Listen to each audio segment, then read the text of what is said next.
الحمدللہ رب العالمین والصلاة والسلام علی نبیہ الکریم محمد و آلہ و اصحابہ اجمعین اما بعد. معزز حاضرین، السلام علیکم ورحمۃ اللہ وبرکاتہ. میرے بھائیوں، آج میں نے کچھ ویڈیو دیکھی جس میں جنگ بدر کی یاد تازہ کرائی گئی اور جنگ بدر کے واقعات کو بیان کیا گیا. واقعی یہ اسلام کی سب سے اہم جنگ تھی جس میں اللہ کے نبی صلی اللہ علیہ وسلم نے بڑی دعائیں کی تھی، اور یہ اسلام کی پہلی جنگ تھی جو 17 رمضان المبارک کو ہوئی. میرے بھائیوں، میرے ذہن میں ایک سوال پیدا ہوا. میں اکثر عربی تاریخ کے شمار پہ باتیں کرتا ہوں، گفتگو کرتا ہوں کہ عربی تاریخ کا شمار کیسے کیا جائے. تو اس تعلق سے ایک سوال ذہن میں آیا، اور وہ سوال یہ تھا کہ آج 11 مئی کو 17 رمضان جن علاقوں میں ہے، جیسے ممبئی، دلی، حیدرآباد، بہار، بنگال وغیرہ وغیرہ، تو ان علاقوں میں آج 17 تاریخ ہے اور آج جنگ بدر کی بات کی جا رہی ہے کہ آج کے دن جنگ بدر ہوئی.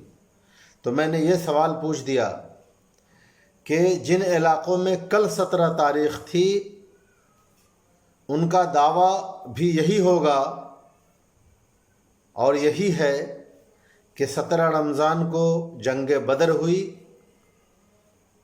تو کس تاریخ کا اس میں اعتبار کیا جائے؟ یا پھر یہ مان لیا جائے کہ یہ دونوں دن جنگ بدر ہوئی؟ میں نے یہ سوال کیا.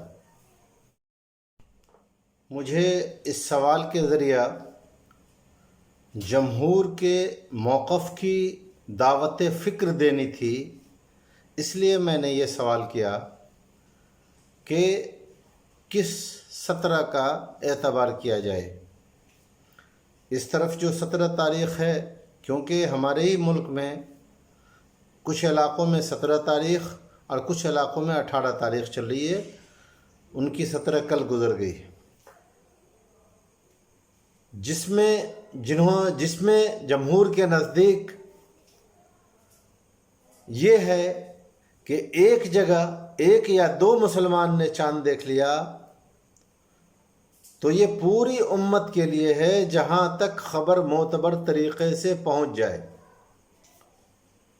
یعنی کہ گھنٹوں اور منٹوں کے فرق سے پوری دنیا میں ایک ہی تاریخ ہوتی ہے، کیونکہ دن رات ملا کر 24 گھنٹے کی تاریخ ہوتی ہے اور 24 گھنٹے میں پوری دنیا شامل ہو جاتی ہے. یہ دعوت فکر. اس لیے میں نے سوال کیا کہ جنگ بدر میں کس تاریخ کا اعتبار کیا جائے، یا پھر وہ کہیں کہ آج ہوئی، ہم کہیں کہ نہیں آج ہوئی، یا پھر یہ مان لیا جائے کہ دونوں دن ہوئی. یہ بس دعوت فکر دینا تھا. اس کے جواب میں ایک صاحب ہیں اور انہوں نے آ کر سیدھے کہا کہ ان کا دماغ کیا ہو گیا ہے، پھر گیا ہے. کیا بھائی کوئی سوال بھی نہیں کر سکتا؟ آپ غور کرنے کے بجائے الٹا جو حق کی طرف لا رہے ہیں ان کو آپ ٹارگٹ کر رہے ہیں. بھائی کیا مطلب ہے ہم کو؟ میں تو ایسے لوگوں کو جانتا بھی نہیں ہوں، ان سے کوئی معاملہ بھی نہیں ہے، نہ ان سے کوئی میری آرزو ہے، تمنا ہے. کون چاہتا ہے کسی کو اپنا دشمن بنانا؟ تو پھر یہ میری سمجھ سے باہر بات ہے کہ جو خصوصیت سے جمہور کا موقف ہے، کبار محدثین اس کے قائل ہیں، اور جو لوگ اختلاف مطلع کے اعتبار کے قائل ہیں وہ بھی اسے اجتہادی مانتے ہیں. اور یہ سب جانتے ہیں کہ اجتہادی مسئلے میں صحابہ کرام کا کیسا عمل تھا، لوگ اپنا اپنا عمل کرتے تھے. تب کیوں اتنی پریشانی ہے؟ پتہ نہیں کیوں ذرا عربی تاریخ کی بات کریں کہ بھائی عربی تاریخ کا شمار کیسے ہو. لوگ بہت زیادہ ناراض ہو جا رہے ہیں۔ بڑی حیرت کی بات ہے۔ تو بہرکیف ایک صاحب کامنٹ کرتے ہیں اور کہتے ہیں کہ ان کا دماغ پھر گیا۔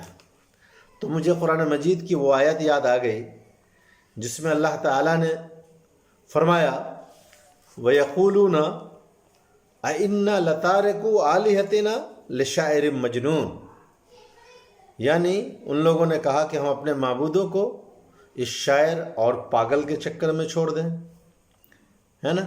یعنی کہ اللہ کے نبی صلی اللہ علیہ وسلم کو شاعر، مجنون اور پاگل کہا گیا۔ تو میں نے اس شخص کے جواب میں یہی کہا کہ جب اللہ کے نبی صلی اللہ علیہ وسلم کو لوگوں نے نہیں بخشا، شاعر اور پاگل کہا، تو میری کیا حیثیت ہے؟ میرا مقصد تو صرف یہ ہے کہ جو دعوت حق ہے وہ آپ کے سامنے پہنچا دیں، جو صحیح بات ہے وہ آپ کے سامنے پہنچا دیں۔ میرا تو مقصد یہی ہے۔ اس کے بعد دیکھیں کہ ایک ہمارے بھائی ہیں اور مدرسے کی فراغت کا ٹائٹل ان کے ساتھ لگا ہوا ہے۔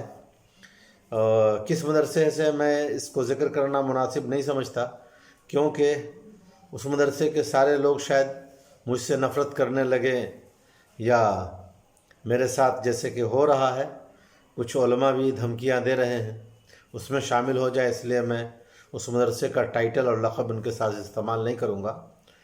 بس ان کی تحریر آپ کے سامنے پیش کر دیتا ہوں کہ انہوں نے میرے تعلق سے کس طرح کے جملوں کا استعمال کیا۔ اب دیکھیں، میں نے سوال پوچھا تھا کہ کون سی 17 تاریخ کے دن جنگ بدر کا اعتبار کریں، وہ 17 تاریخ جو سعودی عرب، ملیشیا، انڈونیشیا میں، کیرل اور کرناٹکا کے ساحلی علاقوں میں کل گزر گئی، یا پھر ہندوستان کے اس طرف والے کی 17 کس دن کا اعتبار کریں؟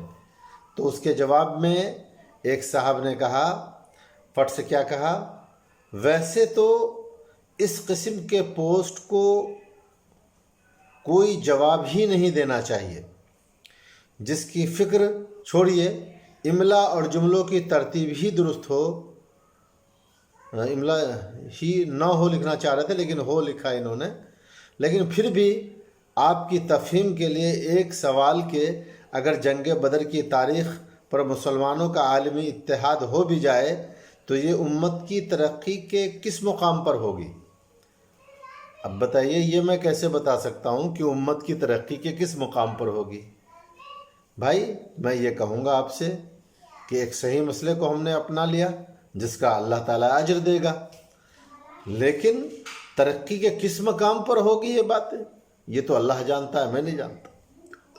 اس کے بعد انہوں نے پھر یہ کہا کہ آپ کا اگر شوق ہے کہ آپ شہرت میں رہیں اور ذکر میں رہیں تو اس طرح کے بھی الزامات لگائے کہ یعنی کہ آپ یہ باتیں اس لیے بتا رہے ہیں کہ آپ چرچا کا وشے بنے رہیں، آپ کا تذکرہ ہوتا رہے، آپ کو شہرت ملتی رہے، العیاذ باللہ۔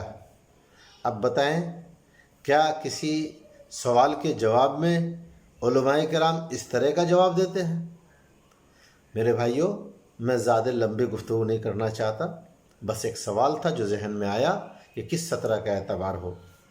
آخر میں اس موقف کو بیان کرتے ہوئے چلوں جو خصوصیت سے جمہور کا موقف ہے۔ وہ موقف یہ ہے کہ اگر ایک جگہ چاند دیکھ لیا گیا اور اس کی خبر جہاں تک معتبر طریقے سے پہنچے وہاں تک کہ مسلمانوں پر اس دن کا روزہ لازم ہے، اس دن مطلب یہ کہ اس دن کی تاریخ ان کے لیے شروع ہو جاتی ہے۔ مطلب یہ ہے کہ گھنٹے اور منٹوں کے فرق سے پوری دنیا میں ایک ہی عربی تاریخ ہوتی ہے۔ اس کے لیے سورہ یونس آیت نمبر 5 کا مطالعہ بھی مفید ہوگا۔ جزاک اللہ خیر، والسلام علیکم۔